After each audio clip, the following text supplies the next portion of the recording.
자, 오늘 본문 말씀을 가지고 이렇게 나이 들게 하소서라는 제목으로 함께 은혜 나누겠습니다. 함께 우리 제목을 따라 하시겠습니다. 이렇게 나이 들게 하소서. 한 번 더 따라 하시겠습니다. 이렇게 나이 들게 하소서. 네, 고맙습니다. 사랑하는 여러분, 모든 하나님이 만드신 생명체는요,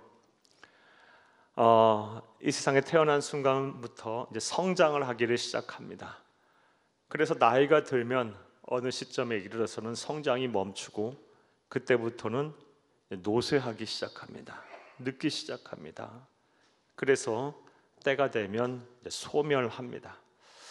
그렇다면 우리 사람들, 인간은 어떨까요? 인간도 육체적인 측면에서 볼 때 크게 다르지 않죠. 사람이 세상에 태어난 순간부터 또 성장을 하기 시작하고 또 나이가 들면 성장이 멈추고 살과 뼈와 모든 장기들이 노쇠화하고 병들게 됩니다. 그리고 또 정한 수완이 다하면 이제 우리의 육신은 흙으로 돌아가죠. 죽게 됩니다.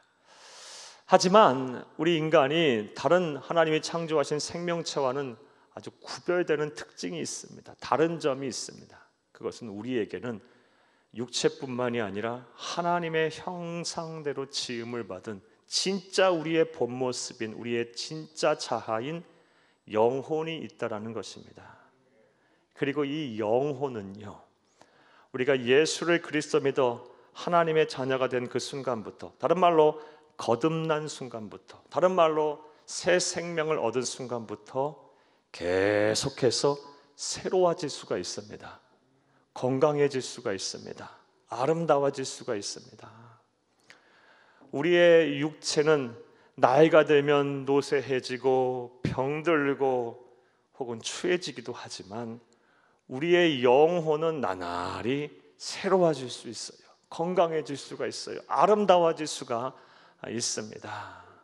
이것을 가리켜 우리의 신앙이 성숙해진다, 신앙이 자라난다라고 표현하기도 합니다. 부디 말씀을 듣는 모든 분들이 예수를 그리스도 믿어 거듭난 순간부터 여러분의 신앙이 성숙해져서 여러분의 영혼이 나날이 새로워지시기를 간절히 주의 이름으로 축복합니다. 축복합니다. 우리 모두는 이렇게 나이가 들어야 할 줄로 믿습니다. 자, 그렇다면 우리가 나이가 들어감에 따라 우리의 신앙이 성숙해져 우리의 영혼이 새로워지려면 우리의 신앙이 어떠한 모습으로 이렇게 변화되고 나아가야 할까요? 오늘은 그 답을 본문에서 찾아가며 은혜를 나누겠습니다. 그런 시간 되기를 간절히 바랍니다.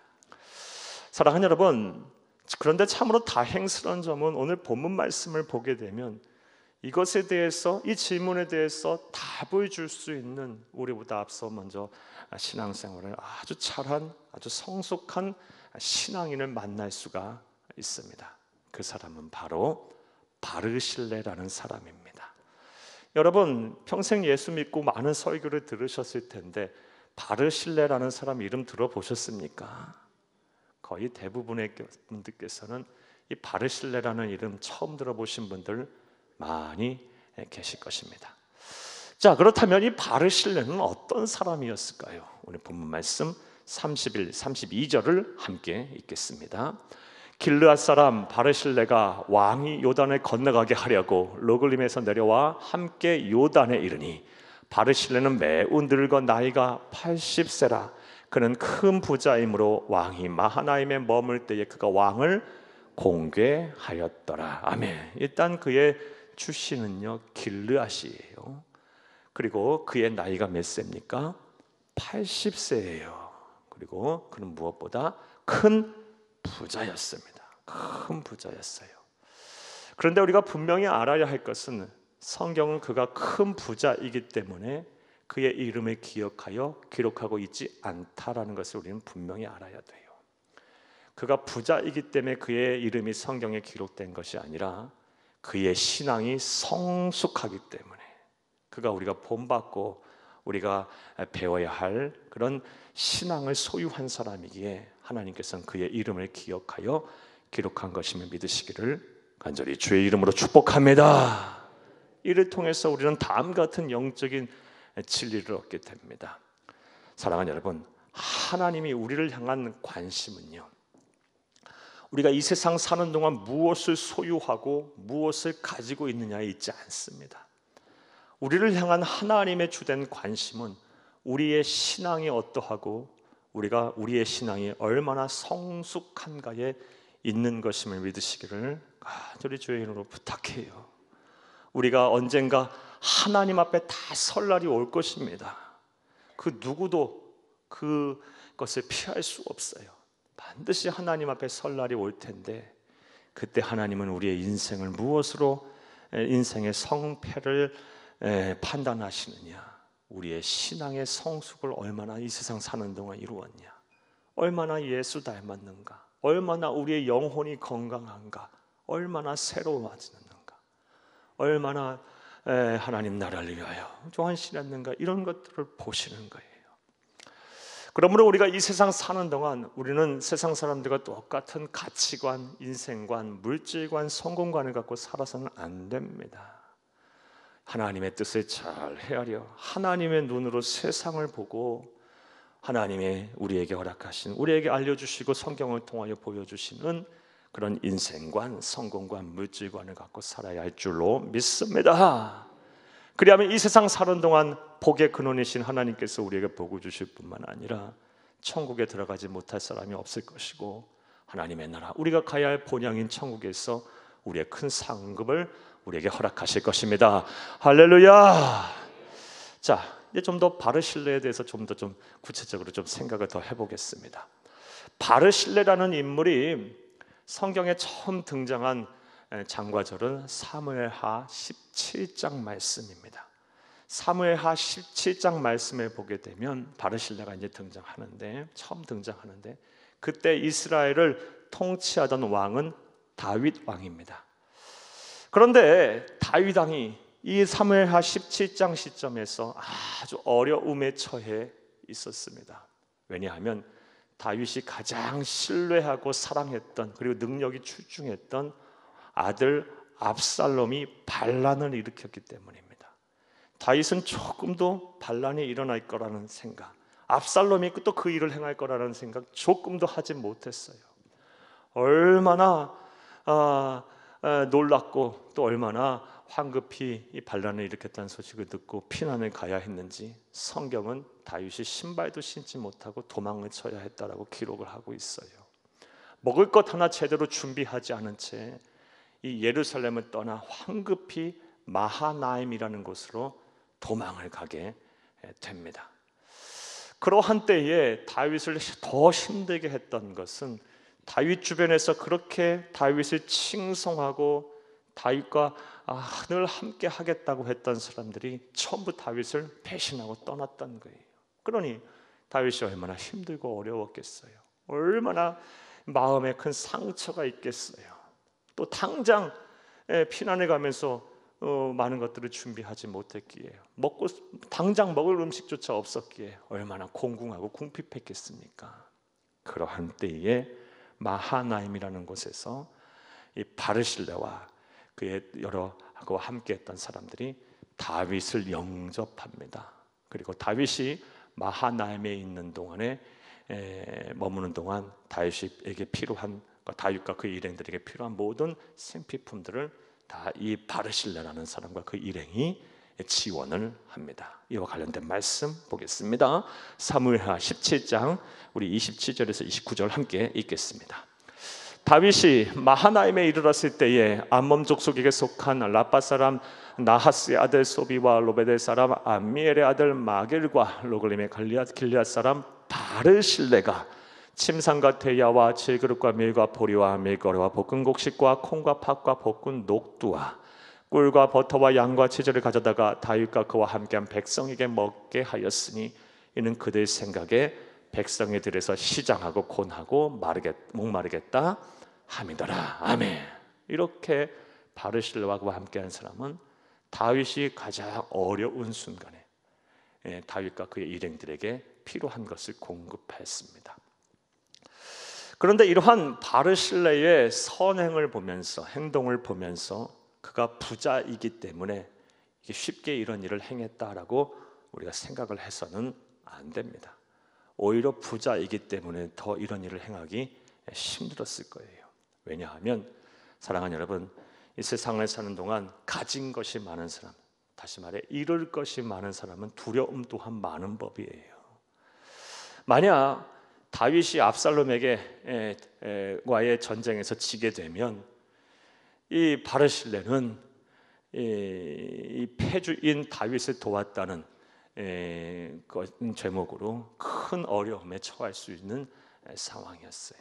그럼에도 불구하고 바르실레는 다윗이 어려울 때 다윗과 그 일행을 극진하게 대접하고 또 그들의 필요를 채워줍니다. 그렇다면 왜 그렇게 했을까요? 그 이유는 간단해요. 바르실레는 정확하게 알고 있었어요. 하나님께서 다윗 왕을 기름 부어 세우셨다라는 것을 정확하게 알고 있었어요. 그러니까 다윗을 섬기는 것이 곧 하나님을 섬긴다는 것을 나는 것을 정확하게 알고 있었기 때문에 그런 일을 행한 것입니다. 사랑하는 여러분, 그리고 이후 이 다윗은 바르실레의 지원하에 마하나임에서 전열을 정비를 합니다. 그리고 압살롬과의 전쟁에서 승리를 해요. 그런 후에 다시 예루살렘으로 황궁을 해야겠죠. 황궁을 하기 위해서 요단강을 건너는데 그때 바르실레와 그 일행들이 다시 한번 다윗을 찾아와서 마중하는 장면이 바로 오늘 본문의 내용입니다. 자, 이제 이런 본문의 내용을 바탕으로 생각을 해보겠어요. 우리가 나이가 들어감에 따라 우리의 신앙도 성숙해져 우리의 영혼이 새로워져야 할 텐데 그러기 위해서 우리의 신앙이 어떠한 모습으로 성숙해져야 할까요? 변화되어야 할까요? 우리는 바르실레를 통해서 어떠한 영적인 교훈을 얻을 수가 있을까요? 자, 이제부터 따라하시겠습니다. 첫째로, 변치 않고 끝까지 주를 잘 섬겨야 합니다. 변치 않고 끝까지 주를 잘 섬기는 이 신앙의 모습으로 나이가 들어감에 따라 여러분 모두가 나아가시기를, 성숙해지시기를, 신앙이 성숙해지시기를 간절히 주의 이름으로 축복합니다. 앞서 말씀드린 것처럼 바르실레는 다윗과 그 일행들이 예루살렘을 피해 이 마하나임으로 왔을 때 그를 극진하게 대접하고 그들의 필요를 잘 채워주었어요. 성경은 이러한 바르실레의 행동을 가리켜서 그가 공궤하였다라고 기록하고 있어요. 잘 안 쓰는 말이죠. 우리 32절을 함께 읽겠습니다. 바르실레는 매우 늙어 나이가 80세라 그는 큰 부자이므로 왕이 마하나임에 머물 때에 그가 왕을 공궤하였더라. 아멘. 공궤하다, 이게 무슨 뜻일까요? 잘 안 쓰는 말이에요. 공궤하다의 히브리어 원어는 쿨이라는 단어입니다. 우리 쿨의 정확한 원어의 뜻은 지속적으로 부양하다, 끊임없이 필요를 채우다라는 뜻이에요. 이런 부사적인 의미가 하나 더 들어가 있어요.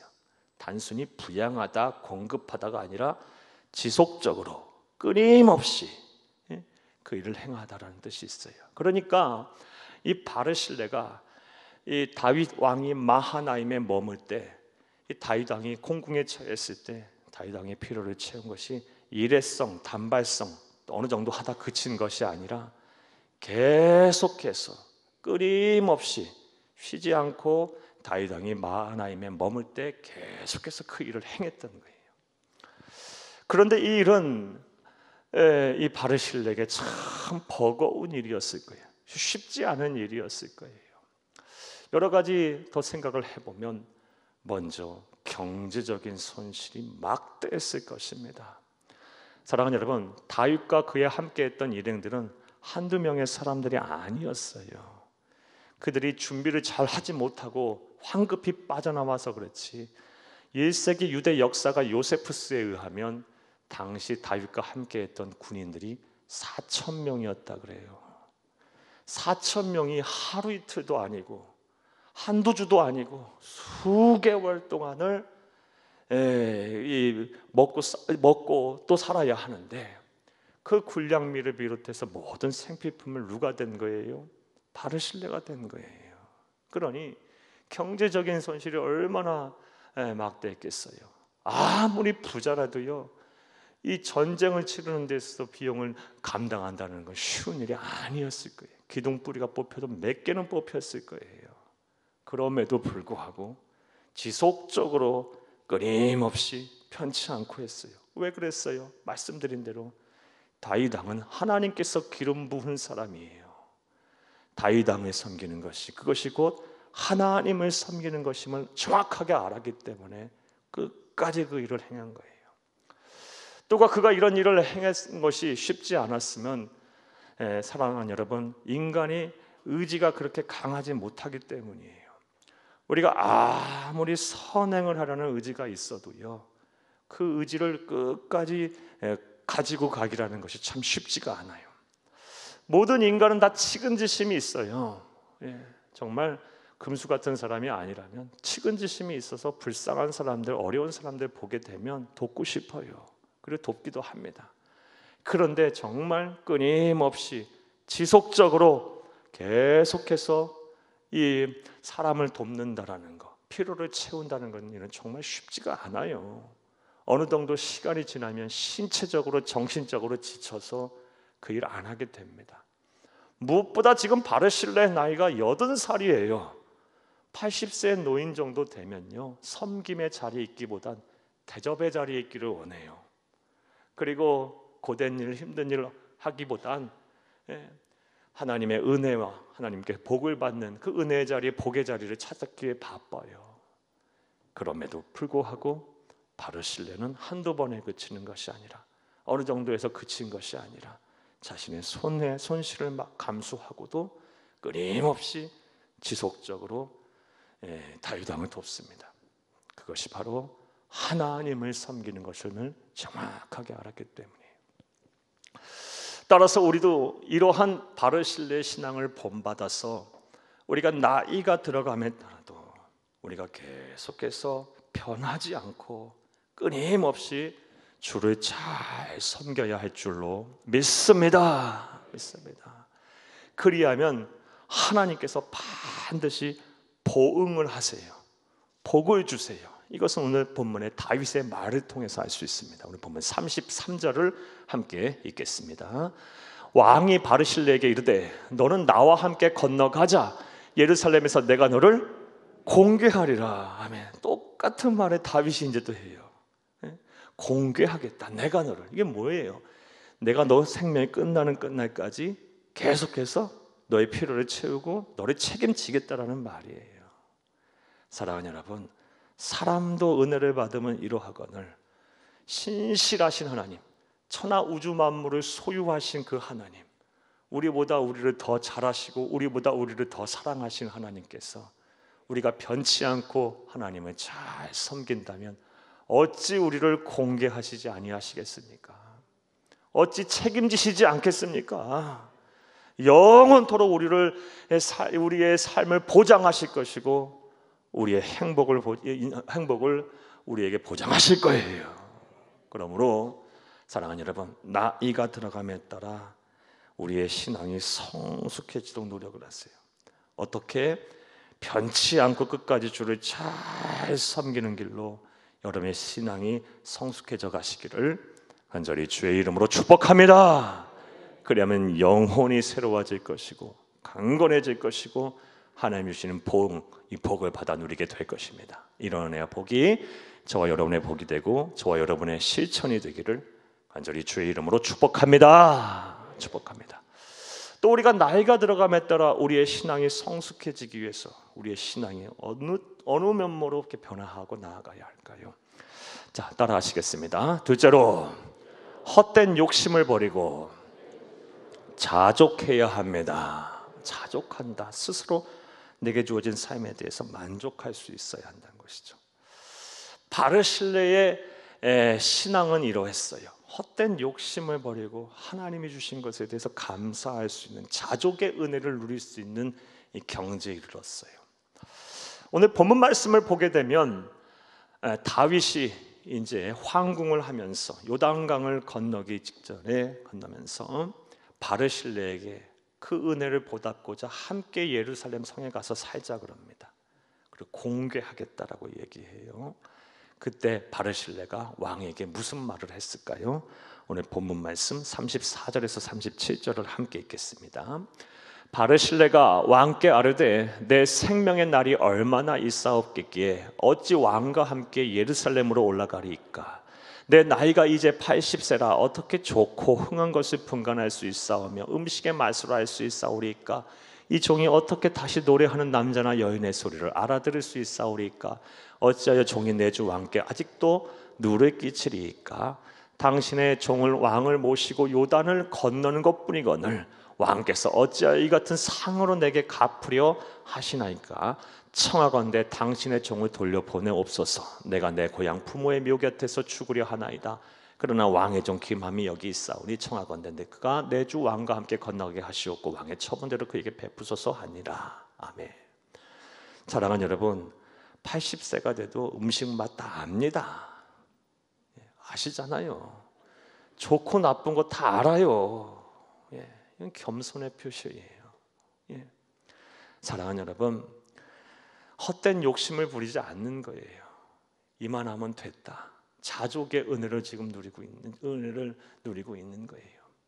이러한 이 바르실레의 모습은 이후 오늘 읽지는 않았지만 42절, 43절 말씀에 보면 헛된 욕심을 가지고 이 다윗이 예루살렘으로 황공할 때 어떻게 하면 더 많은 이권을 얻고 더 많은 주도권을 얻으려고 하는 싸우는 이 유다 지파와 이 열 지파의 사람들의 모습과 대조를 이루어요. 그 말씀도 한번 보겠어요. 42, 43절 함께 읽겠습니다.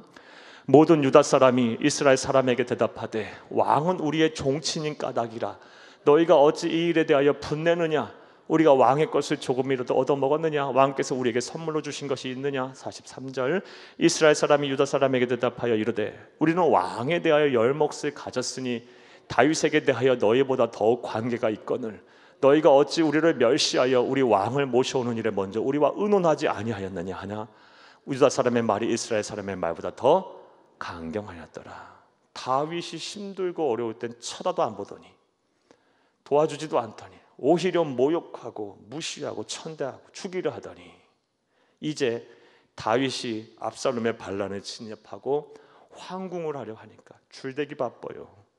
그리고 헛된 욕심을 품고 더 많은 이득권을 얻으려고 그래. 주도권을 잡으려고 하고요. 이익을 보려고 해요. 헛된 욕심을 부리고 있어요. 바르실레와 성숙한 신앙인인 바르실레와 대조를 이루어요. 사랑하는 여러분, 사람이 가진 본성 중에 참 쉽게 없어지지 않은 본성이 바로 사라지지 않는 본성이 바로 탐욕이에요. 욕심이에요. 이것은 나이가 든다고 해서 사라지지 않아요. 감추어지고 잠시 내려놔지고 보이지 않는 것뿐이지 우리의 이 심령 속에 이 욕망의 불꽃, 욕심의 불꽃, 탐욕의 불꽃은 활활 타오르고 있어요. 그래서 나이가 들어서도 이 욕심이 안 버려지니까 행복하지가 않은 거예요. 자유하지가 않은 거예요. 염려와 근심이 떠나지도 않는 거예요. 사랑하는 여러분, 여러분에게도 한번 여쭤보겠어요. 여러분들은 어떠십니까? 여러분은 무슨 헛된 욕심을 갖고 계십니까? 이제 이런 거 다 내려놓고 나이가 들어감에 따라 우리의 신앙이 성숙해져 우리의 영혼이 새로워지기 위해 자족의 은혜를 누리시기를 간절히 주의 이름으로 축복합니다. 성경을 보면 우리가 본받고 따라야 될 믿음의 조상들은 대체로 다 자족의 은혜를 누리고 있어요. 다 헛된 욕심을 다 버리고 모든 소망을 하나님 앞에 두고 있어요. 구약의 한 사람, 신약의 한 사람 신앙 고백 한번 들어보세요. 욥기 1장 21절 말씀. 욥이 그러하죠. 구약의 대표적인 사람이에요. 내가 모태의 알몸으로 왔으니 다시 알몸으로 돌아갈지다. 주신 자도 하나님이시고 거두시는 자도 하나님이시니 내가 여호와의 이름을 찬송하리로다. 주신 자도 하나님이시고 거두시는 자도 하나님이시다. 이래도 좋고 저래도 좋고 나는 흥해도 망해도 다 하나님의 섭리, 하나님의 은혜 속에 있으니 나는 만족한다. 이 감사한다. 또 신약의 대표적인 사람 사도 바울이죠. 빌립보서 4장 11절 12절 말씀, 그의 신앙 고백도 들어보세요. 내가 궁핍하여 말하는 것이 아니라 나는 자족의 은혜를 배웠노니 나는 비천에 처할 줄도 알고 풍부에 처할 줄도 알아. 배부름과 배고픔과 풍부함과 궁핍함에 처할 줄 아는 일체의 비결을 배웠노라. 나는 배고파도 하나님께 감사하고, 또 배불러도 감사하고, 궁핍해도 감사하고, 풍부해도 감사하고. 내가 궁해서 그런 것이 아니라 나는 자족의 은혜를 누리기 때문에 그렇다. 사랑하는 여러분, 나이가 들어감에 따라 우리의 신앙이 이렇게 성숙해져야 할 줄로 믿습니다. 그리하면 우리의 심령이 우리의 영혼이 새로워질 거예요. 건강해질 거예요. 그리고 우리의 육체는 비록 흙으로 돌아갈지언정, 우리의 노쇠할지언정, 우리의 영혼은 더 아름답게 하나님의 나라가 갈 줄로 믿습니다. 또 우리가 세 번째로 나이가 들어감에 따라 우리의 신앙이 성숙해져야 할 방향, 우리가 무엇을 특별히 추구해야 할까요? 따라하시겠습니다. 셋째로, 자녀와 후손들의 구원과 신앙의 성숙을 책임져야 합니다. 제가 이 대지를 쓰다가 책임져야 합니다 앞에 한 단어를 빠뜨렸어요. 더욱 책임져야 합니다. 한 번 더 따라하시겠습니다. 자녀들과 후손들의 구원과 신앙의 성숙을 더욱 책임져야 합니다. 이게 바르실레에 통해서 우리가 배울 수 있는 신앙의 성숙의 한 자의 모습이에요. 사랑하는 여러분, 오늘 본문 말씀을 보게 되면 이제 바르실레가 다윗의 청을 완곡하게 거절을 해요. 나는 이제 자족하니, 현재 만족하니 나는 예루살렘 성에 안 가겠습니다. 다만 나 대신에 김함이라는 사람을 데려가세요 라고 말해요. 그러자 다윗이 기뻐하면서 김함이 요구하는 대로, 원하는 대로 다 이루어 주겠다고 이야기를 합니다. 이와 관련된 말씀 보겠습니다. 38절을 함께 읽겠습니다. 왕이 대답하되 김함이 나와 함께 건너가리니 나는 네가 좋아하는 대로 그에게 베풀겠고 또 네가 내게 구하는 것은 다 너를 위하여 시행하리라 하니라. 아멘. 자, 그렇다면 김함은 누굴까요? 김함에 대해서는 열왕기상 2장 7절 말씀을 통해 잘 알 수 있어요. 함께 읽겠습니다. 마땅히 길르앗 바르실레의 아들들에게 은총을 베풀어 그들이 네 상에서 먹는 자 중에 참여하게 하라. 내가 네 형 압살롬의 낯을 피하여 도망할 때 그들이 내게 나왔느니라. 아멘. 이 말씀은요, 다윗이 죽기 직전에 임종하면서 그의 아들 솔로몬에게 남긴 유언이에요. 마지막 유언은 이런 유언 남겼어요. 바르실레의 아들들에게 은총을 베풀어서 솔로몬아, 네가 먹는 상에서 함께 먹어라. 내가 네 형 압살롬의 낯을 피하여 도망할 때 그들이 내게 나와서 나를 도왔다. 사랑하는 여러분, 그러니까 김함이 누구예요? 바르실레의 아들이에요. 자녀예요. 결국 이 김함, 바르실레의 자녀들은 이 바르실레가 노년에 행한 선행과 그의 신앙의 성숙의 대가로 이런 복을 받은 거예요. 그리고 우리는 이런 바르실레의 모습과 그의 후손들이 받은 복을 보면서 우리가 나이가 들어감에 따라 사모해야 할 복이 무엇인지를 정확하게 알게 돼요. 그리고 우리의 신앙이 어떤 모습으로 나아가야 하는지도, 우리가 무엇에 더 추구해야 하는지도 정확하게 알게 돼요.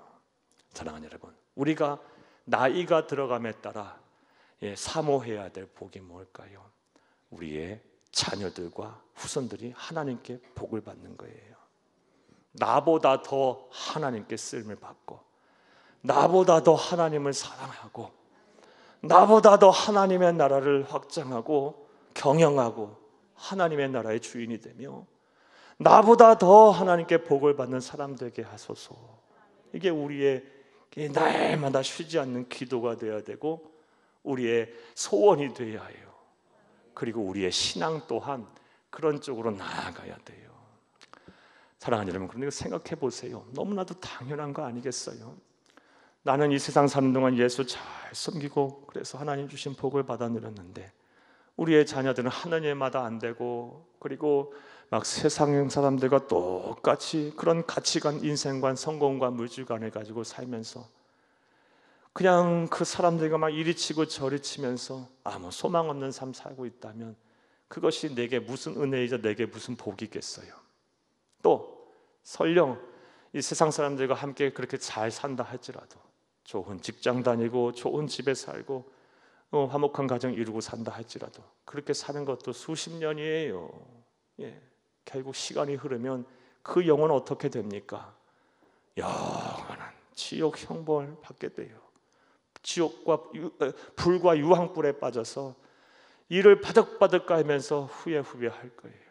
그렇다면 여러분, 우리의 자녀들의 그러한 인생이 그렇게 된다면 여러분, 그 책임을 어떻게 감당하시겠어요? 여러분 어떻게 감당하시겠어요? 그러므로 우리가 나이가 들어감에 따라 우리가 어떤 복을 더 사모해야 하고 우리의 신앙이 어떤 쪽으로 더 관심을 갖고 더 성숙해져야 하는지 우리는 분명하게 알아야 돼요. 먼저 여러분의 자녀들과 후손들의 구원을 위해서, 영혼 구원을 위해서 노력하셔야 돼요. 여러분, 자녀들이 성장하면요, 자녀들과 부딪히기 싫어요. 그렇죠? 또 자녀들이 이렇게 좀 무섭게 느껴지기도 해요. 그리고 그런 관계를 맺는 거 참 싫어요. 사랑하는 여러분, 그러다 보니까 내 입에서 여기까지 올라오더라도 안 하고 포기하고 말고 그래요. 알아서 잘하겠거니 하면서 하나님의 때가 있겠거니 하면 하나님께 다 맡겨버리고 말아요. 하나님께 맡기는 것과 사랑하는 여러분, 내가 해야 할 일을 하지 않는 건 전혀 다른 문제인 거예요.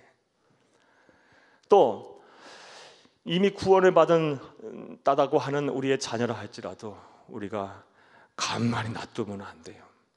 사랑하는 여러분, 우리의 자녀들이 신앙 생활을 잘하고 있는지, 신앙의 성숙을 이루고 있는지, 예수님의 제자로서 살고 있는지를 관심 갖고 점검해야 돼요. 우리 부모가 안 하면 누가 하겠어요? 누가 그런 일을 하겠어요? 예배 생활은 잘하는지, 주일 성수는 잘하는지, 힘들고 어려울 때 하나님 앞에 기도하는지, 그리고 11조와 비롯해서 헌금 생활 정직하게 하는지, 어려운 이웃들 잘 돕고 사는지, 그리고 주의 몸된 교회를 힘쓰고 애쓰고 봉사하는지 잘 보고 권면하고 기도하고 도와주고 그렇게 해야 되는 거예요. 그게 나이가 들어감에 따라 하나님의 백성들, 성숙한 그리스도인이 가져야 할 가장 큰 사명이에요. 여러분, 이 사명 잘 감당하시기를 간절히 주의 이름으로 축복합니다. 그리하여 여러분뿐만이 아니라 여러분의 자녀들과 여러분의 후손들까지 복을 받고 또 여러분보다 더 신앙생활 잘한다면 여러분 나이가 들어감에 따라 참 행복할 거예요. 그렇죠? 우리의 육체는 늙어지고 노쇠해지고 또 병든다 할지라도 그런 모습을 보고 그런 복을 받는 우리의 자녀들과 후손들을 본다면 내 영혼이 얼마나 행복하고 기쁘겠어요. 그냥 나날이 새로워질 거예요. 소원이 없을 거예요. 여러분, 이러한 은혜와 복이 저와 여러분의 복이 되고 여러분의 가정의 복이 되기를 간절히 주의 이름으로 축복합니다. 축복합니다. 자, 이제 말씀을 맺겠습니다. 사랑하는 여러분, 우리의 육신은요 나이가 들어감에 따라 반드시 노쇠해져요. 병들어요. 연세가 들었음에도 불구하고 아프지 않다, 건강하지, 나는 매일매일 건강하게 살겠다는 건 욕심이에요. 다 잘 아시잖아요. 아무리 믿음 좋고 신앙생활 잘하는 사람도 연세 드시면 아파요. 병 생겨요. 그리고 결국 우리는 흙으로 돌아가요. 하지만 우리의 진짜 모습인 진짜 자아인 우리의 영혼은 새로워질 수 있어요. 나날이 새로워질 거예요. 또 져야 합니다. 예수를 그리스도 믿어 거듭난 그 순간부터, 새 생명을 얻은 순간부터 우리는 세상 사람들과 달리 우리의 영혼은 새로워질 수 있어요. 신앙의 성장, 신앙의 성숙을 이루어 가세요. 이를 위해 바르실레가 앞서가면서 우리에게 보여준 그의 삶을 통해서 보여준 이 영적인 교훈을 잘 마음에 새기고 실천하시기를 부탁드립니다. 먼저 변치 않고 끝까지 주를 잘 섬기세요. 헛된 욕심을 버리고 자족의 은혜를 누리시기를 부탁합니다. 무엇보다 자녀와 후손들의 구원과 신앙의 성숙을 책임지시기를, 더욱 책임지시기를 바랍니다. 그리하면 바르실레 하나님, 우리 하나님이시기에 그가 받았던 복 우리도 받게 할 것이고, 우리의 영혼이 잘됨 같이 범사에 잘되고 강건하게 하실 줄로 믿습니다. 믿습니다.